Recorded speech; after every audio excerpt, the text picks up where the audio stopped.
જીવનને ધન્ય બનાવવું હોય, અંતરાત્માને ઉજાગર કરવો હોય તો આ પુરુષોત્તમ નારાયણની પરાવાણી સાંભળો. આજે પુરુષોત્તમ નારાયણે પરમહંસોને ગઢપુરમાં આ ઉપદેશ આપ્યો, એને 200મો વર્ષ ચાલુ રહ્યું છે.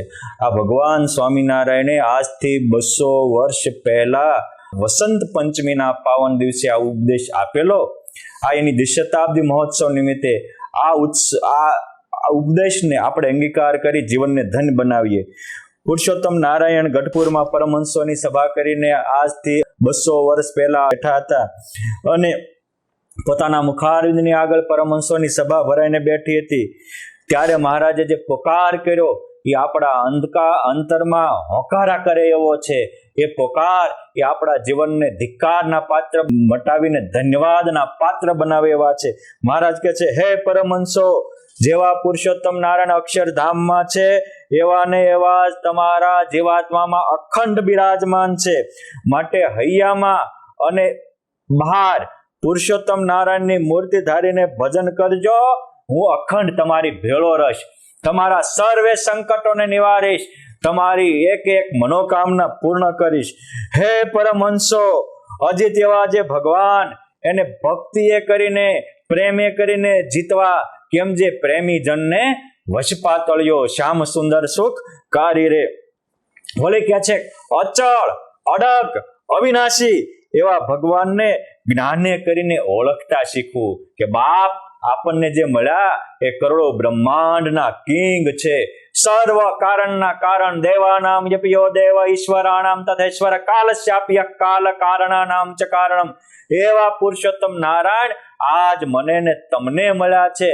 બાપ જેના ચાકડીના ચટકે સમાધિ થાય, જેના કરણા લટકે સમાધિ થાય, અરે જેને આપેલી પરસાદીની માળા અડાડે સમાધિ થાય અને ફરીવાર ઉડાડે ઉતરી જાય. અરે જે પુરુષોત્તમ નારાયણ આમ ભુજની બજારમાં હાલ્યા જતા હોય ને પાકમાંથી ના તોરામાંથી ફૂલ પડે ને ફૂલની પાંખડી કોઈ ઊંઘે એને પણ સમાધિ થાય. એવા પુરુષોત્તમ નારાયણને ઓળખજો. આ પુરુષોત્તમ નારાયણ એ કોઈ માર્કેટિંગ ભગવાન નથી, આ કરોડોના અનુભૂતિના ભગવાન છે. આ બોલે ને બ્રહ્માંડો ડોલાવે એવા પરમહંસોએ સિદ્ધ કરેલા પુરુષોત્તમ નારાયણ છે. આ ભગવાન ઉપનિષદોમાં અને નિરુક્તિમાં કહ્યું છે કોણ કેટલા મહાન. તો પહેલો શબ્દ વાપર્યો છે કે ઇતર વિલક્ષણતા અને બીજો છે કલ્યાણ એકતાનઃ. કોને કેટલા આત્માઓનું કલ્યાણ કર્યું એના ઉપરથી એ પરમાત્મા કેવડા છે એનો નિર્ધાર થાય.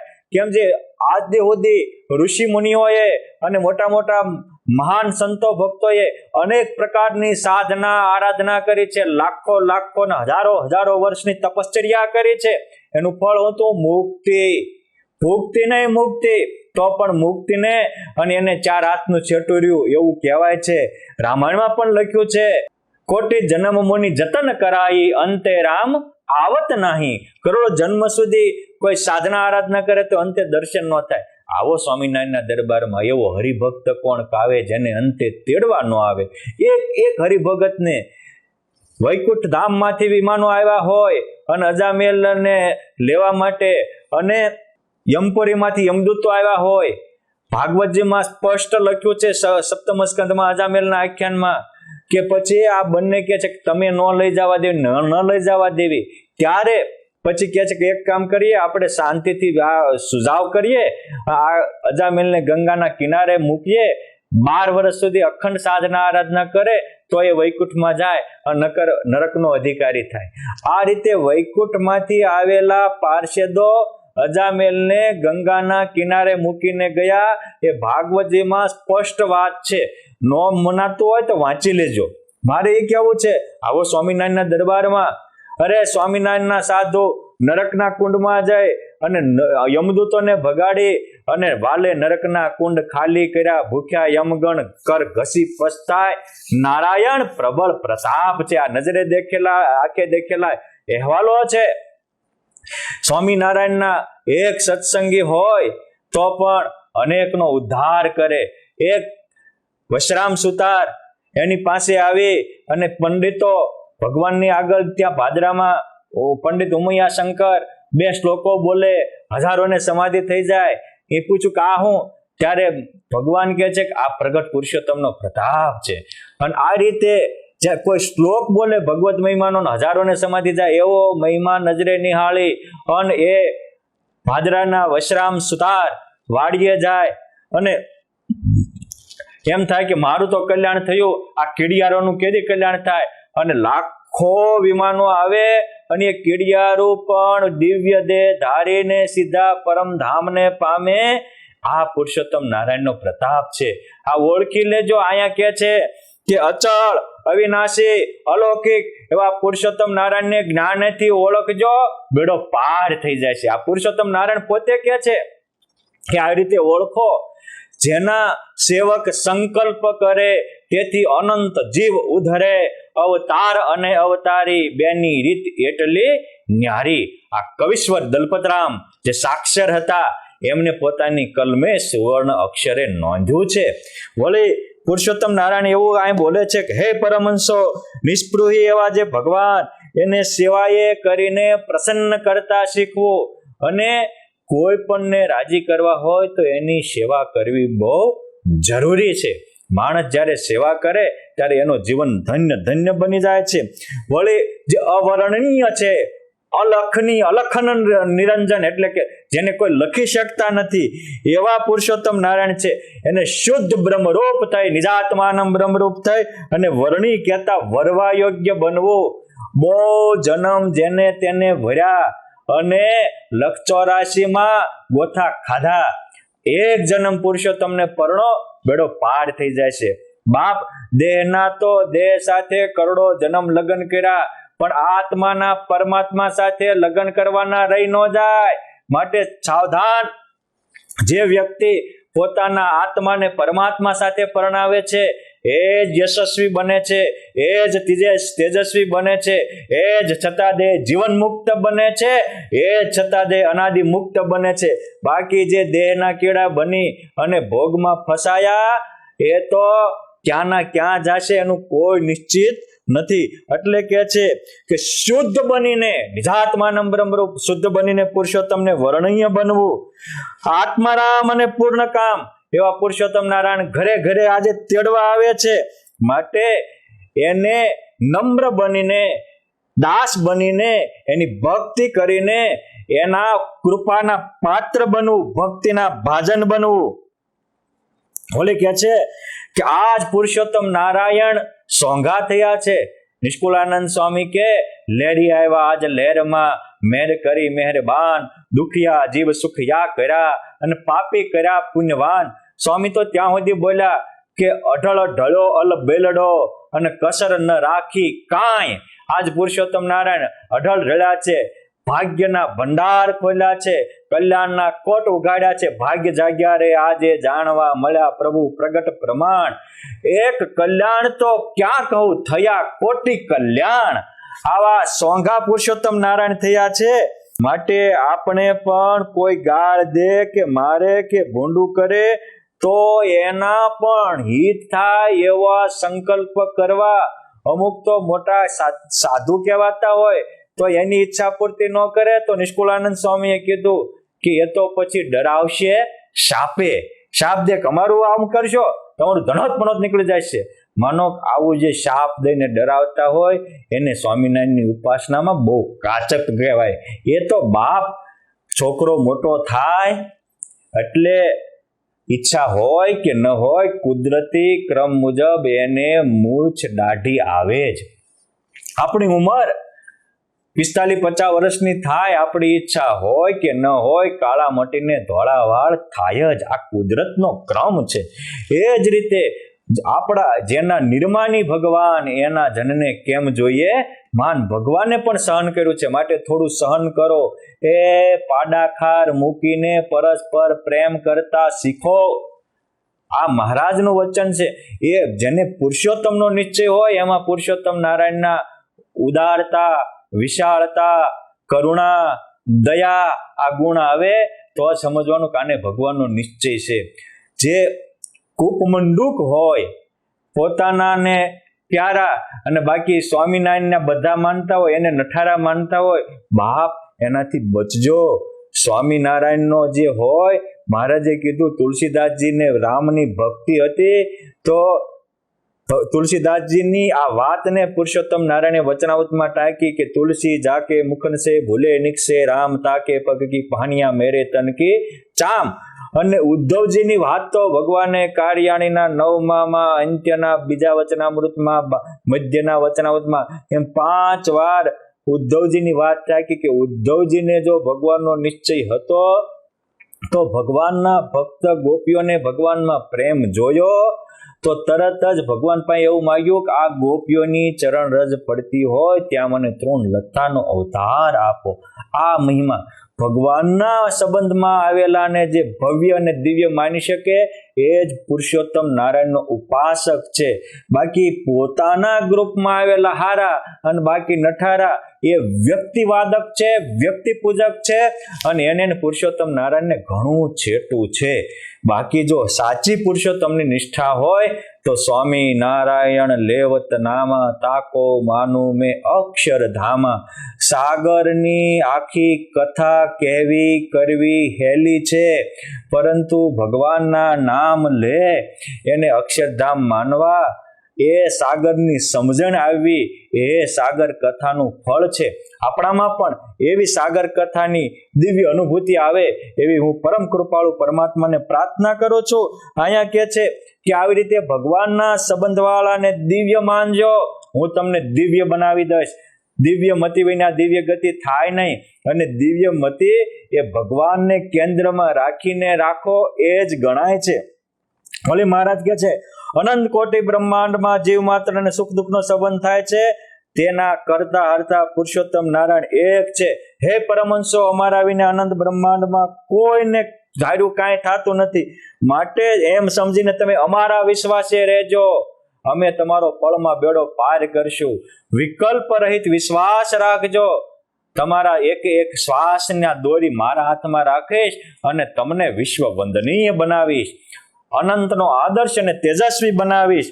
વળી કહે છે હે પરમહંસો, કાળ, કર્મ, માયા, યમદૂત એ કાંઈ તમને નડવાનું નથી, પરંતુ ખોટા રાગ, દ્વેષ, વાસના, વિકાર, નબળા સ્વભાવ એ નડશે. જગતમાં શું છે એની બહુ પરવા કરતા નહીં, આપણે શું શીખ્યા એ શીખજો. જગતમાં બધા કુસંગી હોય, પણ આપણે પ્રહલાદની જેમ એક સત્સંગી હશો તો બેડો પાર થઈ જશે. અને જગતમાં બધું જ સત્સંગી છે, પણ આપણામાં મંત્રા જેવી નેચરાલિટી હશે તો કોઈ કામનું નથી. આપણે ક્યાં સ્થાનમાં રહીએ છીએ બહુ મહત્વનું નથી, આપણા નેચર કેવા છે. અયોધ્યામાં હોય મંત્રા જેવા નેચર હોય તો મૂકજો. માટે સ્વભાવ અને જેના હૃદયમાં પુરુષોત્તમ નારાયણનો પ્રભાવ આવે એના સ્વભાવ જાય છે. બાકી લગભગ માણસ સ્વભાવ પ્રમાણે જ વર્તન કરતા હોય છે. જે દિવસે જોબન પગીમાં પુરુષોત્તમ નારાયણનો પ્રભાવ આવ્યો ત્યારે જે બીજાને રોવરાવતો હતો બાપ એ બીજાના આંસુડા લૂસનારો બની ગયો. જે બીજાને લૂંટતો હતો બાપ એની માટે જિંદગી લૂંટાવનારો અને આખા ચરોતરની ધરતીને વરદાન માગીને હરિયાળી કરનારો બની ગયો. આ નિશ્ચયનો પ્રભાવ છે. ભગવાનનો નિશ્ચય આવે ત્યારે એમાં ભગવાન જેવા ગુણ આવે. મહારાજ કહે છે કે ટાળજો, રાજાનું જેટલું સુખ એટલું રાણીનું સુખ, એમ હે પરમહંસો જેટલું અમારું સુખ એટલું તમારું સુખ, જેટલું અમારી સત્તા એટલી તમારી સત્તા, માટે બેફિકર રહેજો. ભૂત વળગે હું કોઈને નથી મૂકતા, તો હું તમને નહીં મૂકું, હું તમને અદ્ભુત બનાવીશ, બ્રહ્મરૂપ બનાવીશ, દિવ્ય ભવ્ય અને અલૌકિક બનાવીશ, મારું અક્ષરધામ આપીશ. હે પરમહંસો સાંભળો, અમૃત પીવે એ અમર થાય, એમ જે પ્રભુને ભજે એ પ્રભુ રૂપ બની જાય, અંદર બહાર એને પુરુષોત્તમ નારાયણની અનુભૂતિ થવા માંડે. હે પરમહંસો, સોનું, રૂપું, હીરા, મોતી, પારસમણી, કામધેનુ, કલ્પવૃક્ષ, ચિંતામણી એ માયલું એક પણ પદાર્થ કોઈના હાથમાં હોય તો એને ચિંતા નથી હોતી. તો બાપ એ સર્વના કરનારા, કરોડો પારસમણી, કરોડો ચિંતામણી, કરોડો કલ્પવૃક્ષના દાતા પુરુષોત્તમ નારાયણ હું તમને મળ્યો છું. આ માટે મારો આશરો રાખીને ચિંતા છે નહીં, અને ચિંતા થતી હોય, વાતમાં ટેન્શન આવી જતું હોય તો પુરુષોત્તમનો આશરો છે નો.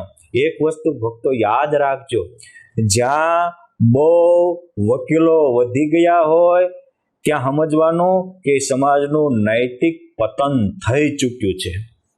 અને જ્યાં બહુ દવાખાના વધી ગયા હોય ત્યાં સમજવાનું કે એ સમાજમાંથી સદાચાર અને સંયમ ભ્રષ્ટ થઈ ગયા છે. કેમ જે માણસ સદાચાર ને સંયમ ચૂકે પછી અને વ્યસની ને વ્યભિચારી બને એ જ રોગનો ભોગ બને છે.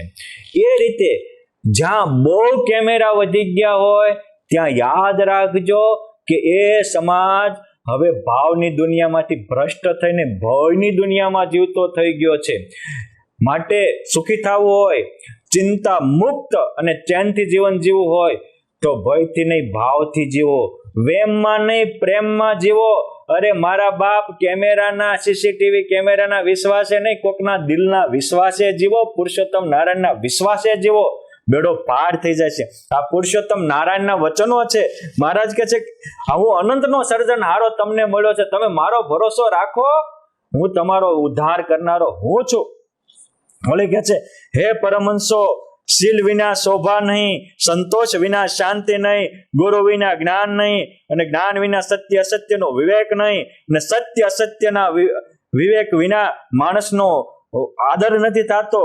વિવેક વિના એટલે સત્યના વિવેક વિના અસત્યનો ત્યાગ કરીને સત્યમાં પ્રીતિ થતી નથી, અને સત્યમાં વળગ્યા વિના સત્ય એવા પરમાત્માનો સાક્ષાત્કાર થતો નથી. માટે પહેલું શીલ વિના શોભા નહીં. દરેક વ્યક્તિનું શોભા એનું બ્રહ્મચર્ય છે, સંયમ છે. વિવેકાનંદ સ્વામી આટલા પ્રતિભા સંપન્ન હતા, એને પૂછ્યું કે આપણી પ્રતિભા સંપન્નતાનું રહસ્ય શું? તો કે મારું સંયમ, બ્રહ્મચર્ય. બ્રહ્મણી ચરતી બ્રહ્મચર્ય. જે હું બ્રહ્મ છું, મારામાં પરબ્રહ્મ છે. આજે સત્યનું જેના હૃદયમાં મનન હાલે એનાથી જ બ્રહ્મચર્ય સિદ્ધ થાય છે. અસત્યનું મનન કરનાર, અસત્ય પાછળ જિંદગી બગાડનાર નું ક્યારેય બ્રહ્મચર્ય શોભતું નથી. માટે આ કે છે કે શીલ વિના શોભા નહીં, સંતોષ વિના શાંતિ નહીં, ગુરુ વિના જ્ઞાન નહીં, જ્ઞાન વિના સત્ય અસત્યનો વિવેક નહીં. અને આવો સત્ય અસત્યનો વિવેક આવ્યા વિના વ્યક્તિ દેહ ને દુનિયા રૂપી અસત્યને મૂકી ને બ્રહ્મ અને પરબ્રહ્મ રૂપી સત્યમાં વળગી શકતો નથી. અને સત્યમાંનો સ્વીકાર એ જ સાચો સ્વધર્મ છે. હું બ્રહ્મ છું, મારામાં પ્રગટ પરબ્રહ્મ છે, સર્વમાં મારો નાથ બેઠા છે, એની સર્વત્ર સત્તા છે, એમ સ્વીકાર વિના ક્યારેય વ્યક્તિમાં ધર્મ જામતો નથી, ધર્મ દઢ થતો નથી. માટે ધર્મ વિના અર્થ, કામ અને મોક્ષની પણ સિદ્ધિ થતી નથી. કેમ જે પહેલું પગથિયું ચૂક્યો એ બીજા ચૂકવાનો જ છે. પુરુષાર્થ વિના તીર્થ, દાન, પુણ્ય, વ્રત, સેવા સમાગમ થાય નહીં. ને સેવા તથા સમાગમ વિના પરમાત્માનો અને મોટા સત્પુરુષનો આશીર્વાદ મળે નહીં. અને ભગવાનને મોટા સંતના આશીર્વાદ વિના જીવ બળિયો થાય નહીં. અને જીવ બળિયો થયા વિના ભૂંડા ઘાટ ને ભૂંડા સ્વભાવ જાય નહીં. અને ભૂંડા ઘાટ ને ભૂંડા સ્વભાવ ગયા વિના પરમેશ્વરનું અખંડ ધ્યાન થાય નહીં. અને પરમાત્માના સ્વરૂપમાં આપણા ચેતનાની વૃત્તિઓ એકાકાર થાય નહીં. અને આપણી ચેતના અલ્પ ચેતના પરમ ચેતનામાં સંલગ્ન ન થાય ત્યાં સુધી ક્યારેય વાસના વિકાર જાય નહીં. અને વાસના બળ્યા વિના સાચી ઉપાસના થાય નહીં. ઉપાસના એ અમૃત છે, વાસના એ ઝેર છે. ઉપાસના વિના વાસના રૂપી ઝેર જાય નહીં. અને વાસના બળ્યા વિના નિર્દોષ મુક્ત થવાય નહીં. અને નિર્દોષ મુક્ત થયા વિના અખંડ પુરુષોત્તમ નારાયણની સેવામાં રહેવાય નહીં. માટે હે પરમહંસો, ભગવાન જેવો અખંડ દેહ, ભગવાન જેવું અખંડ ધામ, ભગવાન જેવું અખંડ સુખ અને ભગવાન જેવો અખંડ અલૌકિક આનંદ જોતો હોય તો આ ચાર વાના પુરુષોત્તમ નારાયણની સમીપ્ય વિના બીજે ક્યાંય નથી. માટે આ મેં તમારા હિતની વાત કરી છે, તેને સાંભળીને દરેક પરમહંસો અતિ પ્રસન્ન થયા અને શ્રી હરિએ કરેલી વાતને પોતાના અંતઃકરણમાં નિત્ય સ્મરણ કરી અને મનન કર્યું. અને અનેક પરમહંસો છતાં દેહ બ્રાહ્મી સ્થિતિ પામી ગયા. હે વાલા મુક્તો, હે પ્યારા સંતો ભક્તો, આ પુરુષોત્તમ નારાયણની પરાવાણીને આપણે પણ આપણા જીવનમાં સાક્ષાત્કાર કરીએ.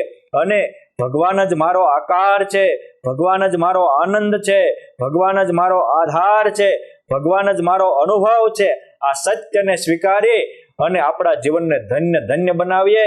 હે વાલા મહારાજ, હે વાલા મુક્તો, હે પરમહંસો, તમારી આ દિવ્ય વાણી, તમારો અચળ ભરોસો, તમારામાં પ્રગાઢ પ્રીતિ, તમારામાં વિકલ્પ રહિત વિશ્વાસ અને તમારા સ્વરૂપનું યથાર્થ જ્ઞાન, એ સ્વરૂપમાં રહે એને સ્વરૂપનિષ્ઠ કહેવાય, દેહમાં રહે એને દેહનિષ્ઠ કહેવાય, મૂર્તિમાં રહે એને સ્વરૂપ નિષ્ઠાવાળો કહેવાય. આવી આપની સ્વરૂપ નિષ્ઠા, આપની ભક્તિ અને આપના વિના અનંત બ્રહ્માંડમાં વિરક્તિ આ આપી અમારા સૌના જીવનને ધન્ય ધન્ય બનાવો એવી આપના પાવન ચરણોમાં આજના દિવસે પ્રાર્થના. સૌ મુક્તો આપ પણ છતાં દેહ જીવન મુક્ત બની જીવનને ધન્ય બનાવો એવી સમજણવાળા, એવી પ્રભુમાં પ્રીતિવાળા અને એવી ભક્તિવાળા બનો એવી મહારાજ આદિગુરુ ગોપાળાનંદ સ્વામી, 500 પરમહંસો, પ્રત્યક્ષ પરમહંસો અને ધામસ્થ પરમહંસો, ધામસ્થ મુક્તો, પ્રત્યક્ષ મુક્તો ભક્તોના પાવન ચરણોમાં પ્રાર્થના. અસ્તુ. ધન્યવાદ. જય સ્વામિનારાયણ.